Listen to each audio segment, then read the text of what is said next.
Système de deux équations à deux inconnus. Voilà, nous avons deux équations. Chaque équation a deux inconnus, x et y.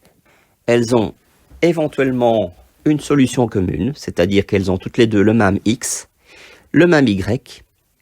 Le tout consiste à trouver ces deux valeurs. Alors nous allons étudier 4 méthodes différentes qui permettent de pouvoir trouver les solutions à ces équations. Et nous terminerons, lors d'une leçon suivante, de pouvoir trouver le même résultat, mais cette fois-ci de manière géométrique, en utilisant les axes. Voyons la première méthode, c'est la méthode de substitution.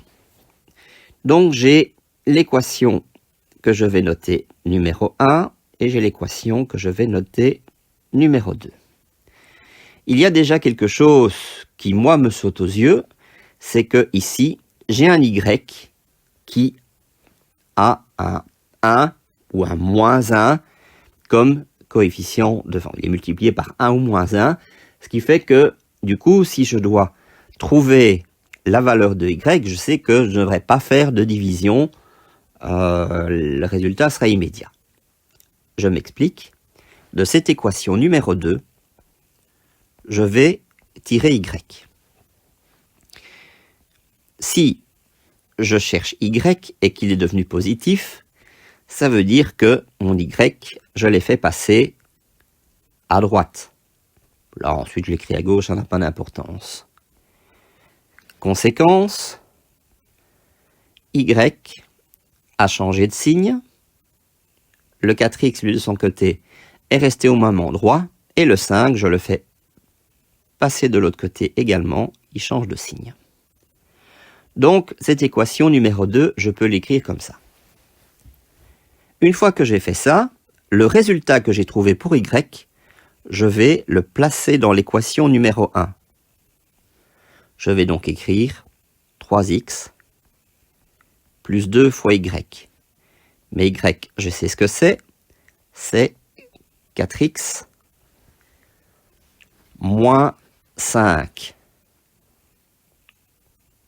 Voilà. Et ça, c'est égal à 12. Conclusion, j'ai pu obtenir une équation à une inconnue. Donc, je reviens donc à mes notions de base. Je ne vais pas partir de là. Trouver ce que vaut x et après, je vais pouvoir trouver ce que vaut y.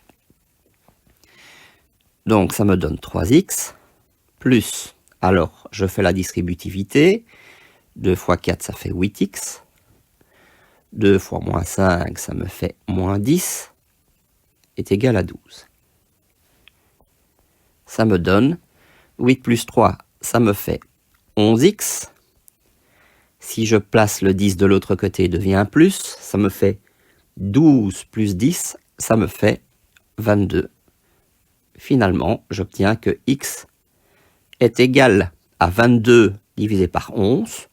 Ou si vous voulez, il suffit de trouver une valeur de x telle que 11 fois cette valeur donne 22. C'est immédiat, ça nous donne 2. Et du coup, je vais pouvoir remplacer cette valeur 2 dans l'équation que je viens de noter 2'. Dans 2', je peux alors à ce moment-là écrire que y est égal à 4x, mais cette fois-ci x, je sais ce qu'il vaut. X, c'est 2. Donc ça me fait 4 fois 2, moins 5. Ça me fait, 4 fois 2, ça me fait 8.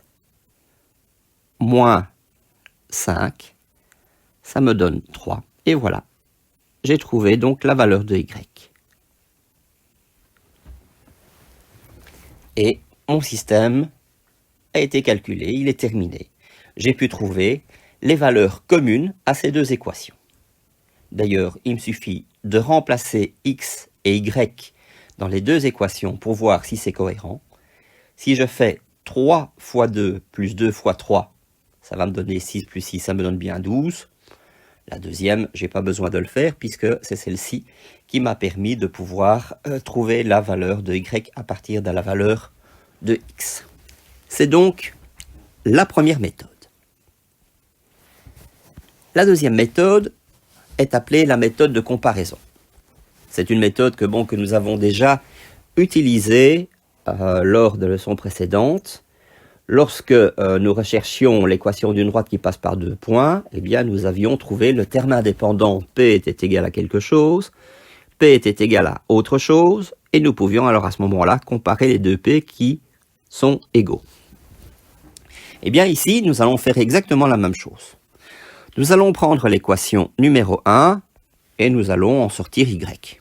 Notez que ça marche très bien avec X aussi. Je reprends de nouveau l'idée de jouer avec Y parce que Y est multiplié soit par 1, soit par moins 1. Donc, de l'équation 1, je vais pouvoir trouver que Y est égal à quoi? Alors, j'ai le 3x qui me gêne, donc il va changer de place. Je vais donc me faire mousse moins 3x. 3x change de côté tout simplement parce que je veux m'en débarrasser. Donc il change de signe. Ensuite, je divise le tout par 2, puisque c'est 2y qui est égal à tout ça. Donc je divise par 2, j'obtiens une nouvelle équation que j'appelle 1'. De l'équation numéro 2, je fais la même chose que la méthode précédente. Je tire aussi y, et y, nous avions vu que c'était égal à 4x moins 5. Effectivement, le 4x, lui, ne bouge pas. Par contre, le 5 passe de l'autre côté, il change de signe. Le y passe de l'autre côté, il change aussi de signe. Voilà, j'ai une autre équation. Et qu'est-ce que je constate? J'ai, dans la première, y est égal à quelque chose. Y est égal à quelque chose. C'est le même y. Donc, je sais qu'il y a égalité. Je peux écrire que 12 moins 3x, le tout divisé par 2 est égal à 4x moins 5. Donc, j'ai obtenu ce résultat-là. Si je multiplie à gauche et à droite par 2, qu'est-ce que je vais avoir? 12 moins 3x est égal à 2 fois 4x moins 5. Et voilà, j'ai de nouveau la même équation à une inconnue que précédemment. Je vais donc d'abord faire la distributivité. 12 moins 3x est égal à 8x moins 10. Je mets tous les x d'un côté. Donc 8x plus 3x est égal à 12 plus 10. J'obtiens exactement la même chose que précédemment. Donc je vais obtenir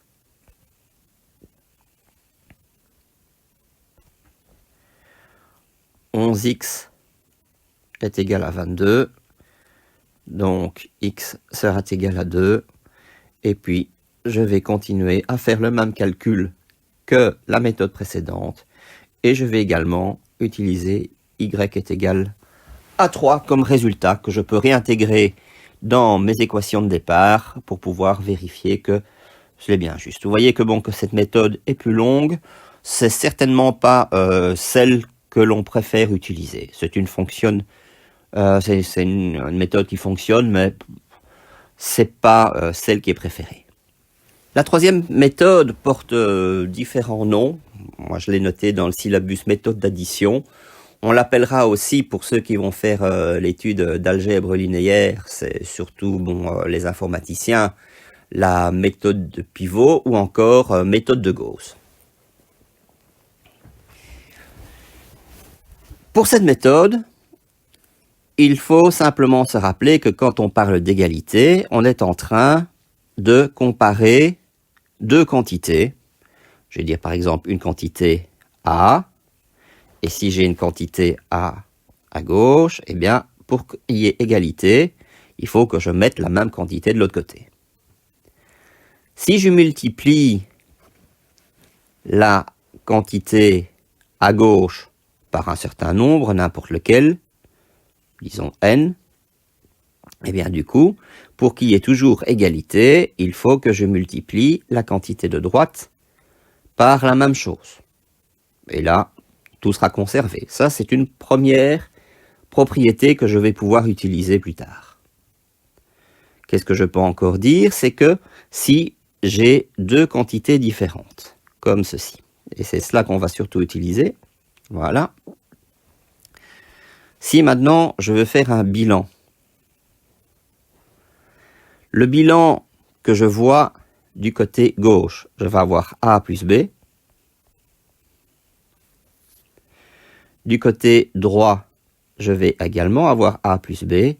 Ça veut dire que l'égalité est conservée. Voilà, c'est exactement cela que je vais utiliser pour résoudre mon système d'équations. Allons-y. Je vais prendre l'équation numéro 2. Et pour une raison que vous allez comprendre après, je vais la multiplier par 2. Je vais donc obtenir une équation 2' que je peux écrire 8x moins 2y est égal à 10. Vous voyez, c'est donc la première règle que j'ai utilisée. Si je multiplie à gauche par un nombre, je dois multiplier à droite par le même nombre. Et après, à cela, je vais placer juste en dessous la première équation. J'aurais pu la placer au-dessus, ça n'a pas beaucoup d'importance. Regardez, j'écris 3x plus 2y est égal à 12.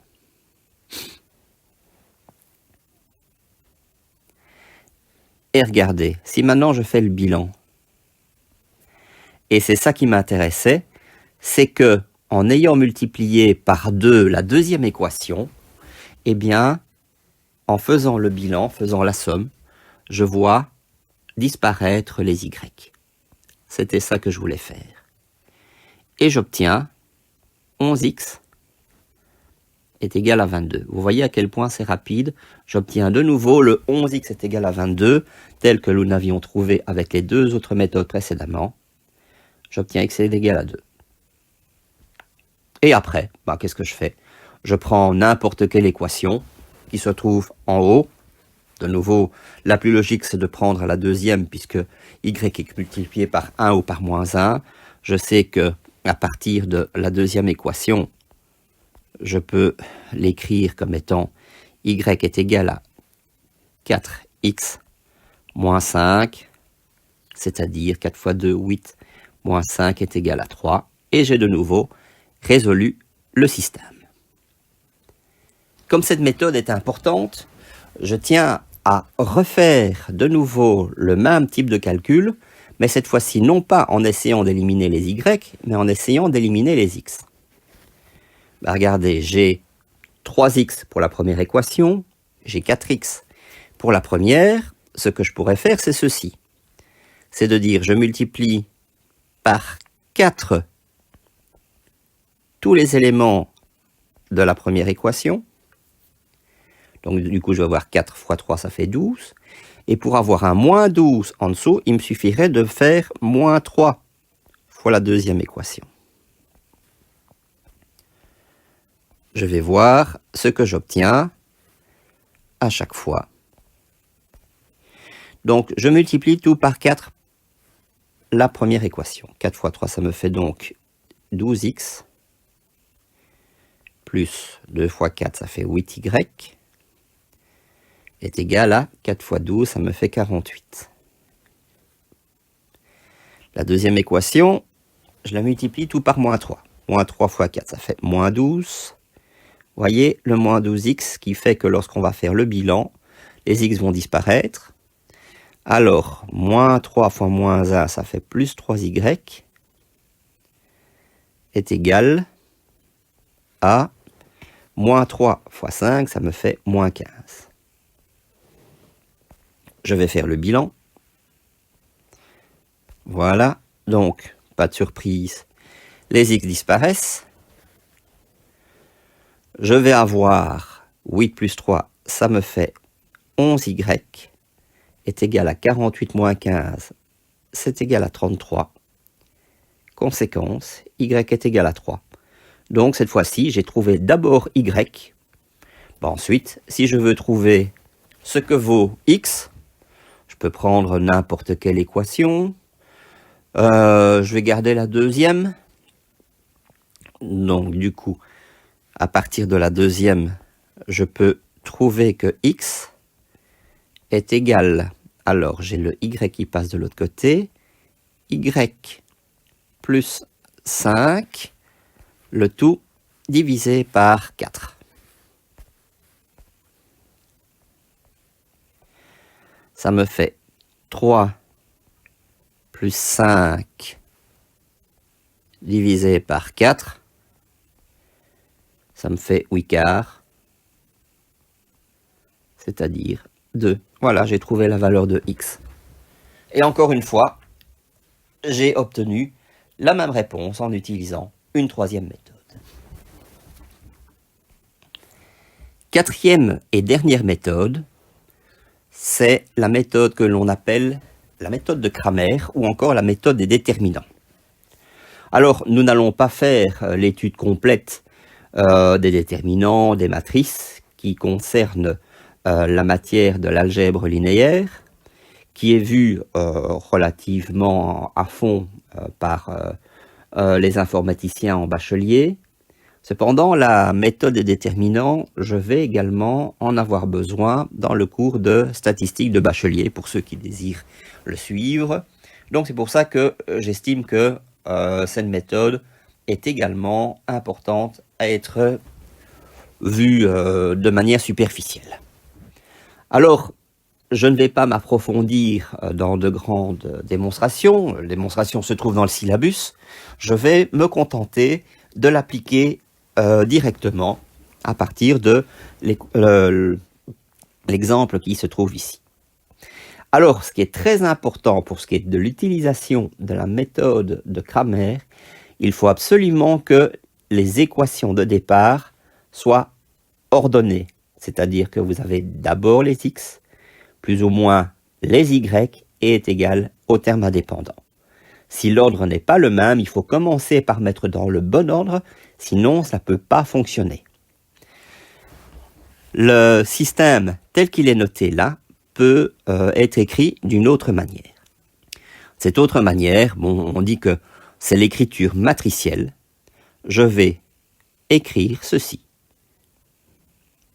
3, 4, 2, moins 1. Donc vous voyez que ce sont tous les coefficients de x et de y qui sont mis dans une grande parenthèse. Alors, ce que je suis en train de faire, c'est ce qu'on peut appeler une multiplication. Je multiplie la matrice par la matrice colonne, ce qu'on appelle aussi un vecteur entre parenthèses. Ça peut être un vecteur.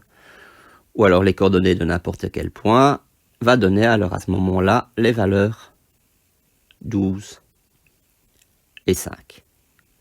Et je vais m'arrêter là pour l'étude des matrices, c'est pas du tout l'objet de la leçon. Moi, ce qui va m'intéresser, c'est de pouvoir calculer ce qu'on appelle les déterminants. Alors, les déterminants, je vais aller à une autre page, je vais donner une définition de ce qu'est un déterminant. L'écriture est celle-ci. A, B, C, D. Donc vous voyez que j'entoure 4 nombres de grandes verticales. C'est ce qu'on appelle un déterminant. D'ailleurs, pour être tout à fait précis, je peux dire que l'autre écriture, c'est de dire que le déterminant A, B, C, D correspond au déterminant de la matrice A, B, C, D. Voilà. En fait, j'ai écrit 2 fois la même chose. Ce sont 2 écritures qui sont différentes. Et il se calcule comment? Par un principe de chassé-croisé. C'est égal à, alors attention, A fois D. Donc je vais écrire A fois D. Et attention, moins B fois C.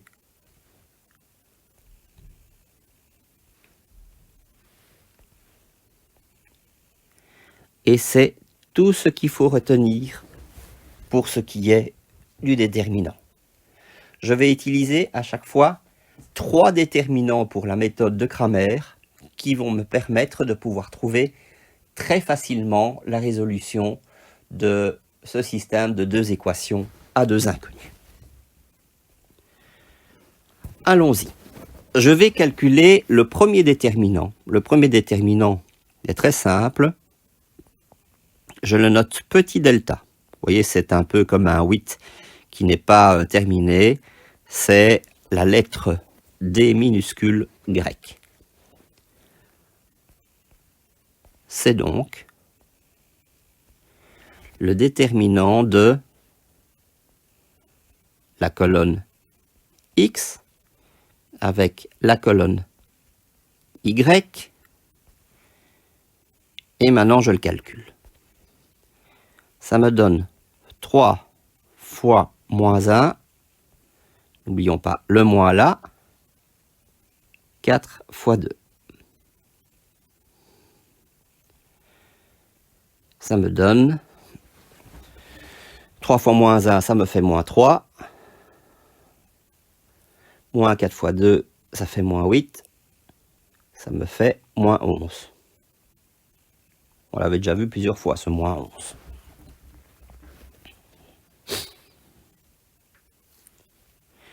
Je calcule un deuxième déterminant que je note delta x. Delta x, comment je trouve ça? La colonne des x, je la remplace par la colonne des termes indépendants. Donc, j'écris 12, 5 dans la première colonne, et la deuxième colonne reste telle qu'elle. Et voilà. Et maintenant, je calcule ça.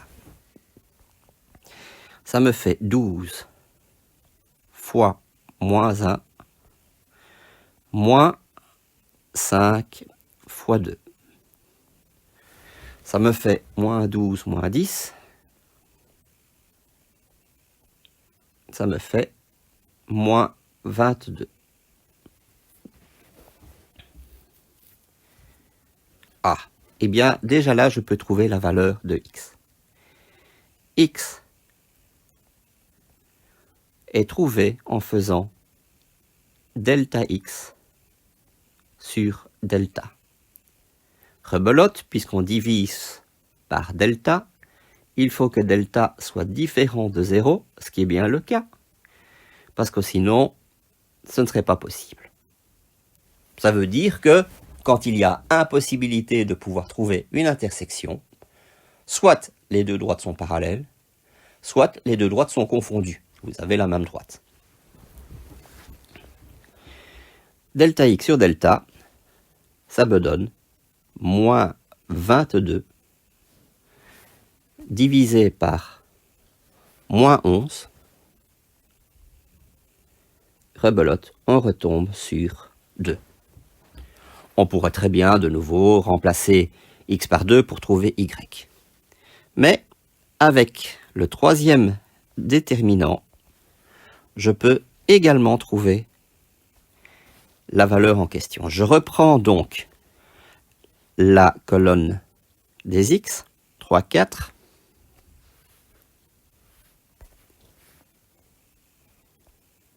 Et cette fois-ci, c'est la colonne des y que je remplace par les termes indépendants. Voilà. Nouveau calcul. Ça me fait 3 fois 5 moins 4 fois 12. Ça me donne 15 moins 48, ce qui me donne moins 33. Pour trouver la valeur de y, je dois faire delta y sur delta, ce qui me donne moins 33 divisé par moins 11, et j'obtiens 3. Et voilà, c'est une des méthodes les plus faciles, c'est ce qu'on appelle une recette de cuisine.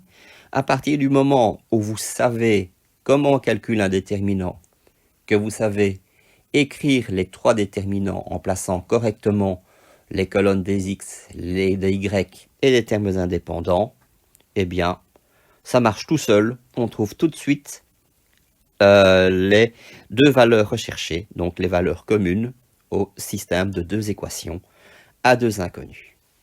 Voilà donc les 4 méthodes qui permettent de pouvoir résoudre un système de 2 équations à 2 inconnus.